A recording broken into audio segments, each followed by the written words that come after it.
क्या आप जानते हैं नमाज की पहली सफ में खड़ा होना कितना अजीम है? रसूलुल्लाह सल्लल्लाहु अलैहि वसल्लम ने फरमाया, अगर लोग पहली सफ का अज्र जानते तो उसके लिए पूरी दुनिया की दौलत भी खर्च कर देते। पहली सफ सिर्फ खड़े होने की जगह नहीं, बल्कि वो जगह है जहां अल्लाह की खास रहमत और बरकत मौजूद होती है।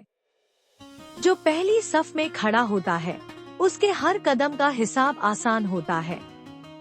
दिल के पास सबसे बड़ी सुकून की जगह वही है जहां अल्लाह का नजारा और बरकत मिलती है। तो बताइए, आपने आखिरी बार पहली सफ में कब खड़ा होकर नमाज अदा की?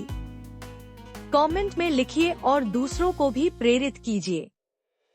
या अल्लाह हमें पहली सफ में खड़े होने की तौफीक दे और हमारे हर नमाज को कबूल फरमा। अगर आपको ये संदेश छू गया हो तो लाइक, शेयर और सब्सक्राइब करना मत भूलिए।